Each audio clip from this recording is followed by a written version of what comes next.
So hello everyone, today we are going to discuss about the topic Blake's creep theory. So this theory is adopted by an engineer Blake by the year 1912 in order to design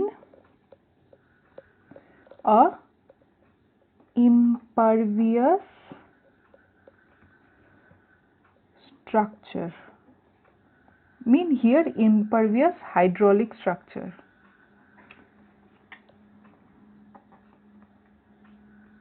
Okay, so before the establishment of Blake's creep theory, we engineers used to assume that the failure of a hydraulic structure occurs due to undermining or piping effect,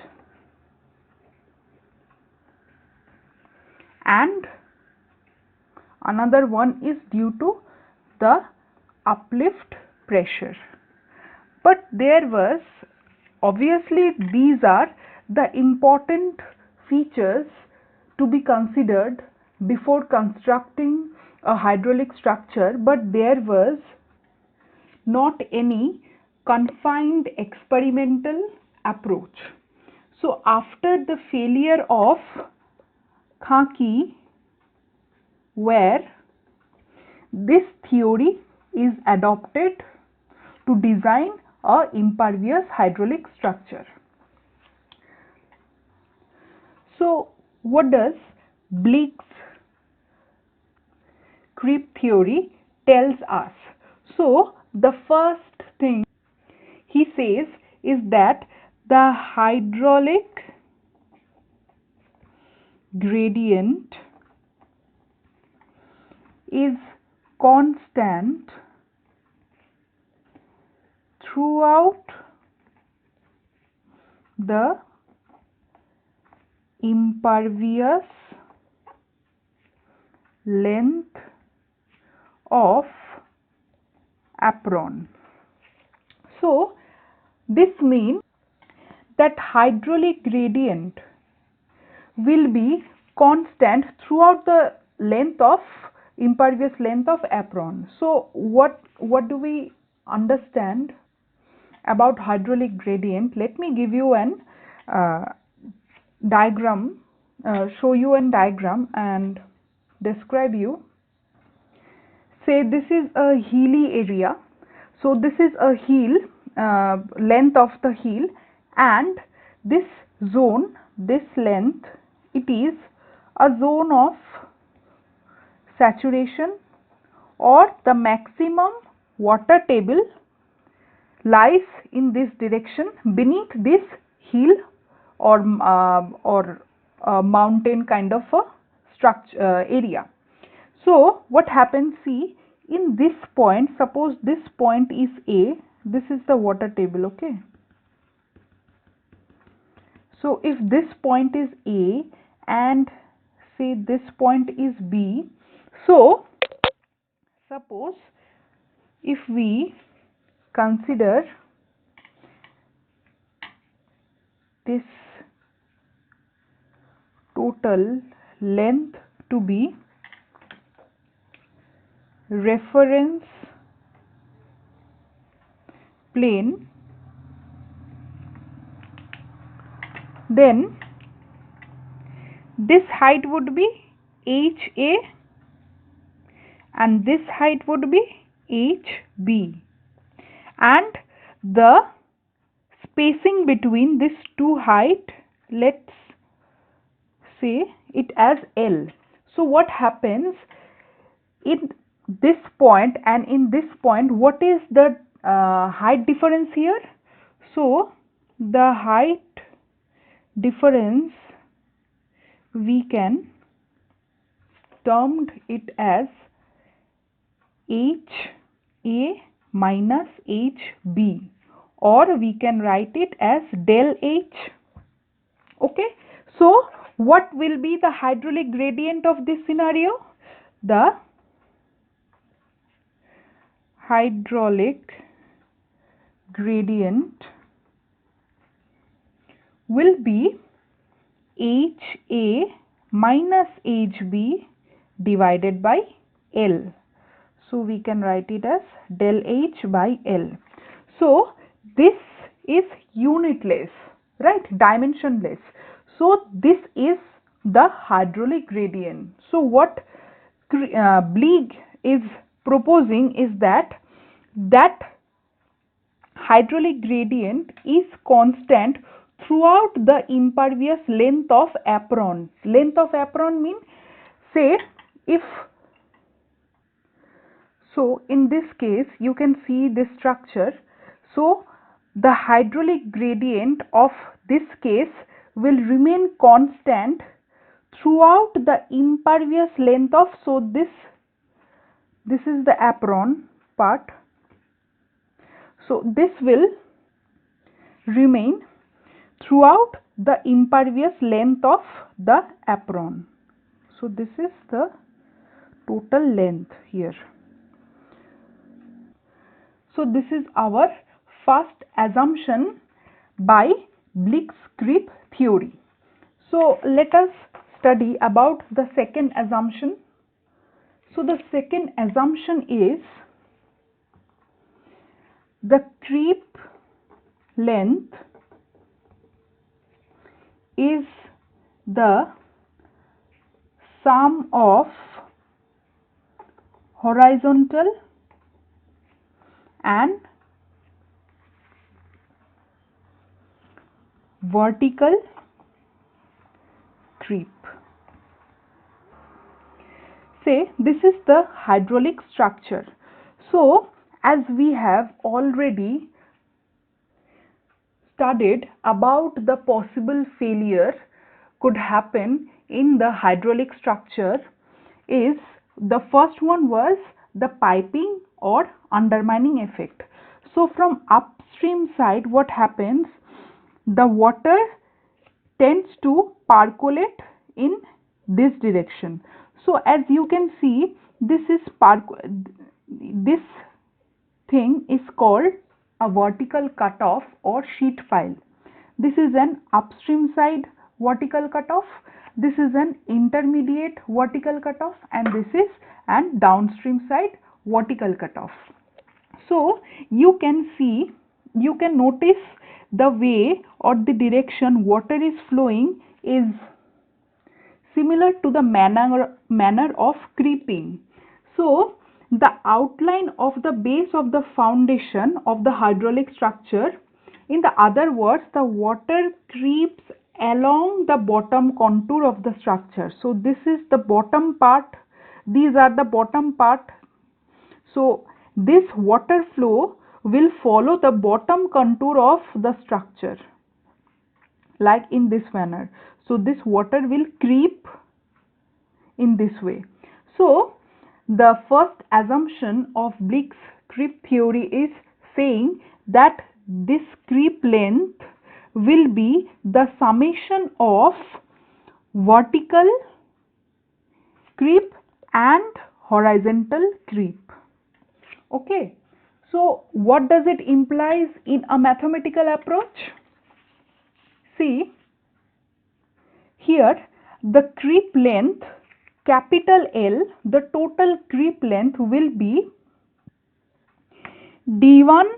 Say this is this length is D1, the vertical cutoff length is D1, this intermediate cutoff length is termed as D2, and this downstream side vertical cutoff length is D3.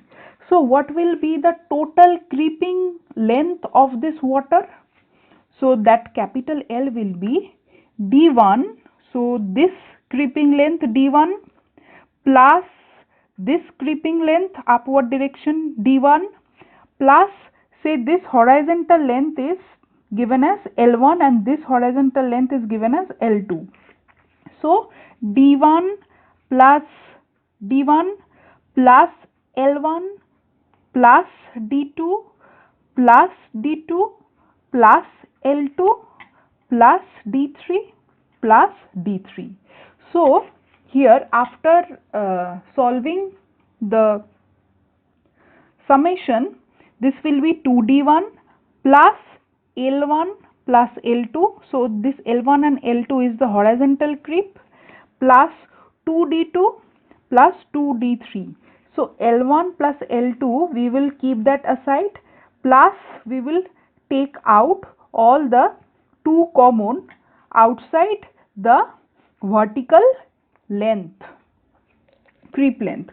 So it will, so the simplified form of the total length of creep will be, so this L1 plus L2, this total length is actually small b. So small b plus 2 into D1 plus D2 plus D3. So this is the total creep length of this water flow. So this technique of calculating the creep length is proposed by Blake. See, so what will be the head loss? So the head loss per unit length or the hydraulic gradient. So hydraulic gradient is actually a head loss per unit length. See, as we were describing this diagram, so the head loss was HA minus HB. So this was del H. So this was the head loss. So head loss per unit length divided by L is hydraulic gradient. Okay. So in this case, the head loss will be HL, capital HL is termed as head loss divided by the total length of creep. Okay, so this will be equal to HL divided by capital L. So this was capital L. Okay, so this is termed as hydraulic gradient or head loss per unit length. See, now by this diagram we can also calculate what are the head loss just beneath these vertical cutoffs, because these vertical cutoffs are actually exhibiting the head loss in the water or in the hydraulic gradient line. So in that particular point, if you are asked that tell me the head loss in this section, mean just above this upstream side vertical cutoff. So what would be that? So that would be H, capital HL divided by L. So what is capital L? So actually here the capital HL is nothing but the total length total height of this water. So this is capital HL divided by that total L, so the length of creep into this dimension, into 2D1. So the head loss in this part due to this vertical cutoff will be capital HL divided by the total creep length into the length covered or length flown by the water or the length creeped by the water. So say the capital H is say just assume the capital HL is here, say it is 3 meter and the length of creep capital L is say 24 meter.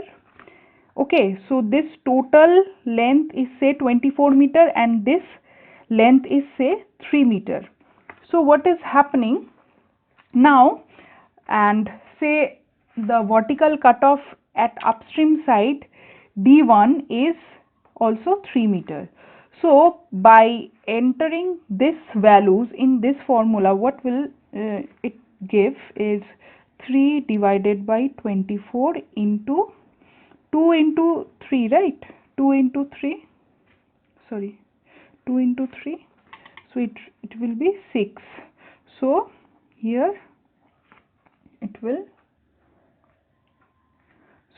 be 3/4 meter, mean 0.75 meter. So that head loss will be 0.75 meter due to this vertical cutoff. So and so forth, this head loss will occur as per this vertical cutoff's length, which will be provided in the question. So similarly, the formula of the head loss at this point, at this point, at this point will be in this manner. So by just connecting this head losses, we will get the hydraulic gradient line. So this is an imaginary or abstract line which we engineers draw in order to understand the hydraulic gradient at different places due to different pressure of water. So now you know this technique of evaluating the hydraulic gradient. Now we will study the safety against piping or undermining. Now, according to Bligg, the safety against piping can be ensured by providing sufficient creep length. So here see, we are getting H head loss is equal to HL divided by L, right? So this will be actually, this HL will be constant, or we can say this HL will be proportional to L. If HL get increase, then the length of the creep will be increased. So this HL, this proportionality can be replaced by a coefficient capital C into, so this we can write it as capital C equal to capital capital L by H. So this C is termed as coefficient of creep.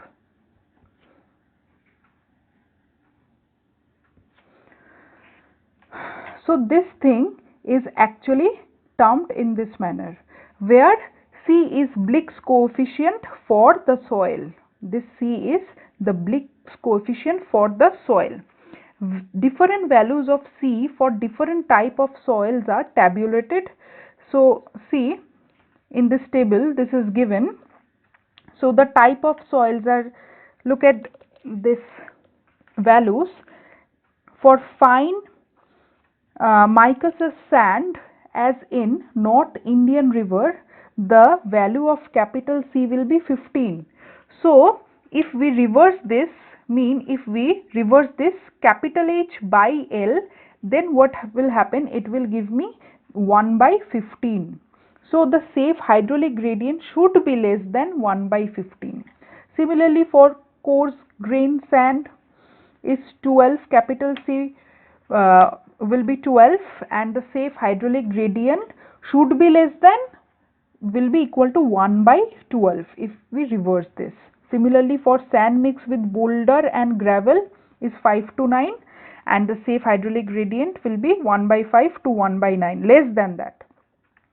For light sand and mud it is 8, and the safe hydraulic gradient should be less than 1 by 8. So let us understand the second kind of a safety. So the second kind of that will be safety against uplift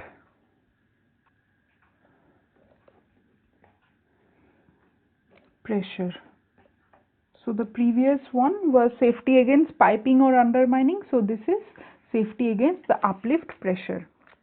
So let us study, say, a structure, hydraulic structure.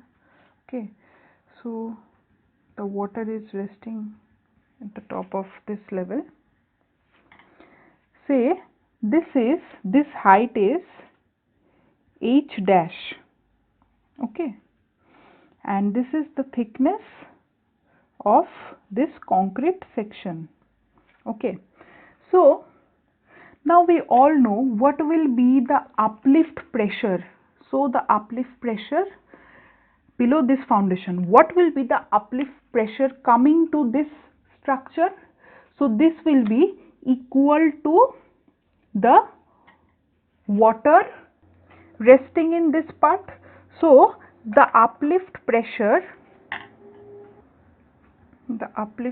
will be gamma W into H dash. So here gamma W is nothing but the unit weight of the water. So now this uplift pressure will be gamma W into H.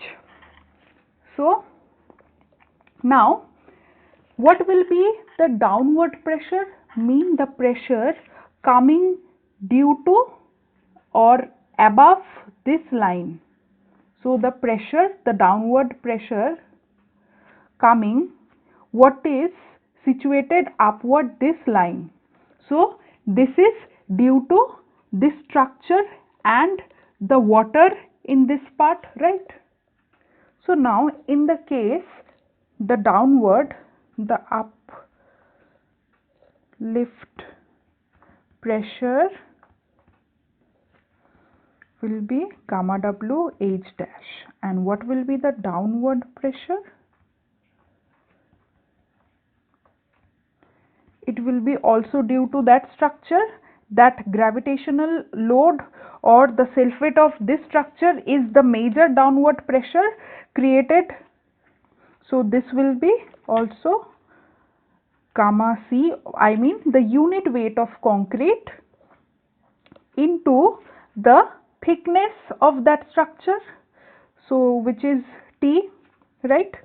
So now we can, in order to equilibrate these two pressure, so for equilibrium,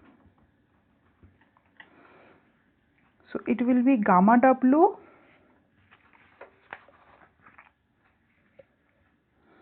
H dash equal to gamma C into T. So that gamma W H dash and that gamma C, this is the unit weight of concrete. So unit weight of concrete, we can replace that gamma C in gamma W into GC. So what is this? So we have actually converted this part associating the term gamma W in the formula. So if we multiply the specific gravity of the cement multiply to the unit weight of water, then actually we will be getting the unit weight of concrete. What is specific gravity of any material?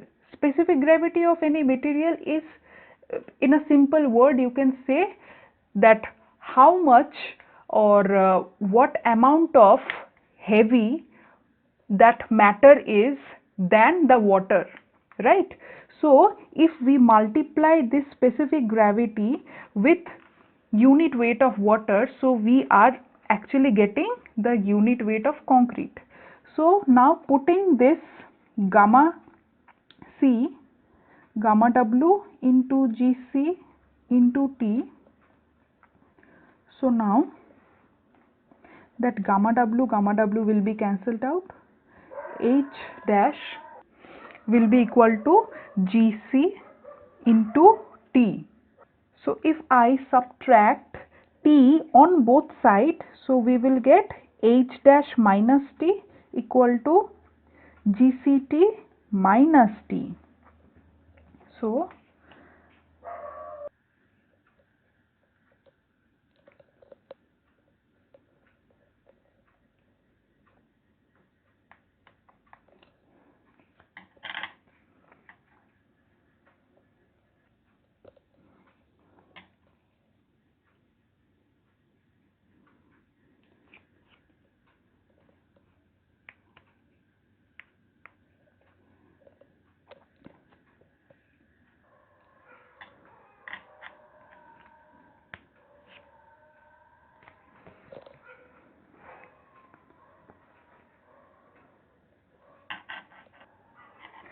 So this H is the ordinate where the hydraulic gradient line above the top of the floor will be situated, and this GC minus 1, this part is referred as the submerged specific gravity of the concrete, or it can be any floor material which depend on the construction engineer, right? So by this formula we can evaluate this T. Okay, so now after the concept given by Bligh, there are two another theory which has also been studied in response of constructing a hydraulic structure. So we will study those theories in our next lecture. Thank you.